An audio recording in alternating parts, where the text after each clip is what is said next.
আজকের যে বিষয়টি নিয়ে আলোচনা করব সেটা হচ্ছে পাইলসটা কি, পাইলস কেন হয় এবং এটা থেকে মুক্তি পাওয়ার উপায় কি আছে। আজকের দিনে বেশিরভাগ মানুষের কি ছেলে কি মেয়ে প্রত্যেকের মধ্যে এই রোগের সম্মুখীন প্রত্যেককেই হতে হয়। এবারে এটা হলে সত্যি খুব কষ্ট পেয়ে থাকে সবাই। তাহলে এটা থেকে মুক্তি পাওয়ার উপায় কি আছে, আজকের এই বিষয়ে আলোকপাত করব। এবারে আসা যাক পাইলসটা কি। মলদ্বার বা অ্যানাসের বাইরে ভিতরে শিরাগুলি কোনো কারণবশত প্রসারিত হয় বা ফুলে ওঠে, মটর দানার মতন দেখায়। সেটা রেকটামের ভিতরে হতে পারে এবং বাইরের দিকে হতে পারে। এই স্ফীত ফোলা অংশটাকে বলা হয় পাইলস। পাইলস কত প্রকারের হয়? পাইলস সাধারণত 3 রকমের হয়ে থাকে। একটা হচ্ছে ইন্টারনাল পাইলস, মানে ভিতরের দিকে হওয়া। একটা হচ্ছে এক্সটার্নাল পাইলস, সেটা হচ্ছে বাইরের দিকে হওয়া। আর একটা হচ্ছে মিক্স পাইল, ইন্টারনাল এক্সটার্নাল দুটো একসঙ্গে হয়ে থাকে, সেটা হচ্ছে মিক্সড পাইলস বলা হয়। এর পাইলস হওয়ার পেছনে মূল কারণটা কি? মূল কারণ হলো যে প্রচুর পরিমাণে কনস্টিপেশন হওয়া, ঘন ঘন ডিসেন্ট্রি হওয়া, বা পায়খানায় গিয়ে পায়খানা হচ্ছে না বলে বা তাড়াতাড়ি করার জন্য প্রচুর পরিমাণে স্ট্রেন্থ করা, পায়খানাতে চাপ দেওয়া বা চাপ দিয়ে পায়খানা করা, বা মহিলাদের ক্ষেত্রে প্রেগনেন্সির সময় পাইলস হয়ে থাকে। এছাড়া ছেলেদের ক্ষেত্রে প্রস্টেট গ্ল্যান্ড যখন ডেভেলপ করে, মানে প্রস্টেট এনলার্জ হয়, তখন ইউরিনের অবস্ট্রাকশন তৈরি হয়। তখন করে কি, খুব কোঁত দিয়ে পেচ্ছাপ করার চেষ্টা করে। যে যত বেশি কোঁত দেয়, ইউরিনটা আউটপুট হচ্ছে না বলে কোঁত দিয়ে পেচ্ছাপ করার চেষ্টা করে। প্রস্টেট গ্ল্যান্ড যখন বেড়ে যায় তখন তাদের মধ্যেও পাইলস হওয়ার সম্ভাবনা থাকে। এছাড়া মূল কারণ হচ্ছে পায়খানাতে বসে পায়খানা হচ্ছে না বলে প্রচুর পরিমাণে স্ট্রেন্থ করে চাপ দিয়ে পায়খানা করার জন্য তখন ছোট ছোট পায়খানার দ্বারের ভিতরে যে সরু সরু ভেনগুলো থাকে, ভেনাসগুলো যেগুলো, শিরাগুলো কি হয়, রক্তের সার্কুলেশনটা তো ওখানে বেড়ে যায় চাপ দেওয়ার জন্য। তখন ওই ব্লাডটা প্রচুর পরিমাণে নিচের দিকে নেমে এসে ওখানে ইনফ্ল্যামেটরি কন্ডিশন তৈরি করে, সয়েলিং হয়ে যায়, মানে ফুলে যায়, গিয়ে দোলা পাকিয়ে মোটর দানার মতো পাইলসের উৎপত্তি হয়ে থাকে। তাহলে এই যে পাইলস দেখা দিল, এবার এই পাইলসটা যে হয়েছে তার লক্ষণগুলো কী করে মতো সহজে বুঝতে পারে নাকি। শুরুতে তেমন কোনো খুব একটা প্রবলেম হয় না, কিন্তু দেখা যায় আস্তে আস্তে একটা পায়খানার দ্বারের দিকে একটা ভার বোধ হচ্ছে, একটা চুলকাচ্ছে মাঝে মাঝে এবং একটা জ্বালা ধরা ব্যথা করছে। তারপরে দেখা যায় হঠাৎ করে ভিতরের দিকে একটা দপদপ করছে, যেখানে পাইলস হয়েছে সেই জায়গায় একটা দপদপে পেন হচ্ছে, ব্যথা করছে। এবং যদি বাইরের দিকে হয় তাহলে হঠাৎ করে ফুলে যাওয়ার জন্য ইনফ্ল্যামেটরি কন্ডিশন হয়ে সয়েলিং হয়ে যায়। তখন হাঁটাচলা করতে বা কোনো জায়গায় বসতে গিয়ে খুবই কষ্ট হয়ে থাকে।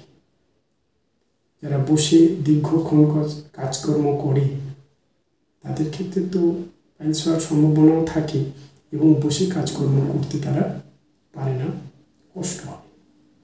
তাহলে এটা থেকে আমাদের রিমেডির রাস্তা কোথায়? পাইলস হলে রিমেডির রাস্তা বলতে প্রথমত বলবো যে একটা গামলার মধ্যে কিছুটা ঈষদুষ্ণ গরম জল নিয়ে নিন। ঈষদুষ্ণ গরম জল বলতে যেটা বোঝায় সেটা তো সহজে হাত ডুবিয়ে দিলে গরম জলে বোঝা যাবে না।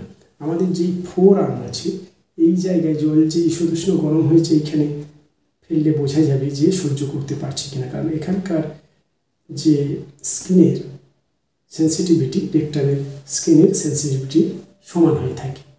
তাহলে ফোর আর্মের কাছে এখানে ঈষদুষ্ণ গরম জল ফেলে দেখতে হবে যে সহ্য করতে পারছে। এখানে যদি সহ্য করতে পারে তাহলে রেকটামের জায়গায়ও সহ্য করতে পারে।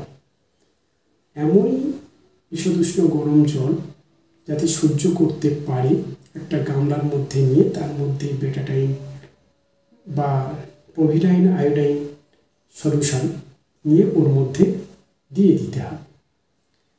2 চামচ 3 চামচ দিয়ে ওর মধ্যে 15 থেকে 20 মিনিট যদি বসতে পারেন তাহলে পাইলসের ক্ষেত্রে খুবই আরামদায়ক হবে।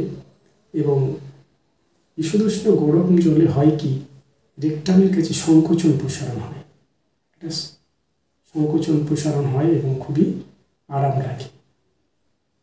পায়খানাটা যাতে নরম হয় তার জন্য কিছু ইসবগুলের ভুসি বা জোলাপ জাতীয় কিছু খেতে হবে।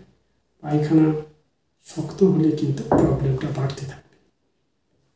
এবং তার সঙ্গে হচ্ছে কি, যদি পায়খানায় গিয়ে আপনি প্রচুর পরিমাণে স্ট্রেন্থ করেন তাহলে তখন পাইলসের সিমটমসই হচ্ছে আপনার রক্ত পড়া। তাহলে আপনার স্ট্রেন্থ বেশি করলে প্রথমে ফোঁটা ফোঁটা, তারপরে আপনার রক্ত পড়তে থাকবে। পাইলস থেকে মুক্তি পাওয়ার জন্য আপনাকে কয়েকটা রেমেডি আমি বলে দিচ্ছি।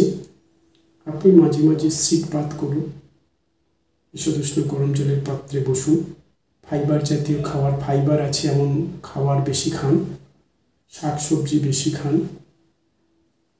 অত্যাধিক রিচ খাবারকে এড়িয়ে চলুন। ইসবগুলের ভুসি খেতে পারেন, তাতে পায়খানাটা পিচ্ছিল হবে। এবং তার সাথে আপনাকে ননি বলে একটা ফল পাওয়া যায়, যেটা আপনি যদি আপনার পাইলসের মতন প্রবলেম দেখা দেয় তাহলে আপনি এই ননি ফল তো আপনি এখানে সংগ্রহ করতে সহজে পারবেন না। এর বিভিন্ন কোম্পানির ননি জাতীয় প্রোডাক্ট বাজারে প্রচলিত আছে। সেই ননিটাকে আপনি কিনে প্রতিদিন ঈষদুষ্ণ গরম জলে 2 চামচ করে যদি রাত্রে করে খান তাহলে দেখবেন আপনার যে পাইলসটা হয়েছে সেটা আস্তে আস্তে কমে যাবে এবং পাইলস হওয়ার সম্ভাবনা থাকবে না। তার কারণ ননির মধ্যে এমন কিছু কন্টেন্ট আছে যেটা আপনার পায়খানাটা পরিষ্কার হবে এবং এর মধ্যে অ্যান্টি ইনফ্ল্যামেটারি, অ্যান্টিবায়োটিক এবং অ্যান্টি অক্সিডেন্ট সব কিছু এর মধ্যে আছে। তাহলে আপনার শরীরের ক্ষেত্রে উপকারে তো কাজে লাগবেই, এছাড়া আপনার পাইলসের হওয়ার সম্ভাবনা থেকে অনেকটা রোধ করে দেবে। আপনি সবসময় চিন্তা করবেন যে পায়খানা আপনার হচ্ছে না, আপনি স্ট্রেন্থ করে জোর করে চাপ দিয়ে পায়খানা করার চেষ্টা করবেন না। তাহলে পাইলস যদি আপনার হয়ে থাকে তাহলে সেটা আরও বাড়তে থাকে, পরে তখন উপায় থাকবে না, তখন আপনাকে অন্য পথ অবলম্বন করতে হবে। তার কারণ হচ্ছে কি, আপনি যত চাপ দিতে থাকবেন তত পাইলসের সংখ্যা বাড়বে, পাইলস বড় হতে থাকবে, তার থেকে ব্লাডটা বেশি বেরোতে থাকবে, আপনি অস্বস্তিতে পড়ে যাবেন। আপনাকে তখন অপারেশন সার্জারি ছাড়া আর কোনো রাস্তা থাকবে না।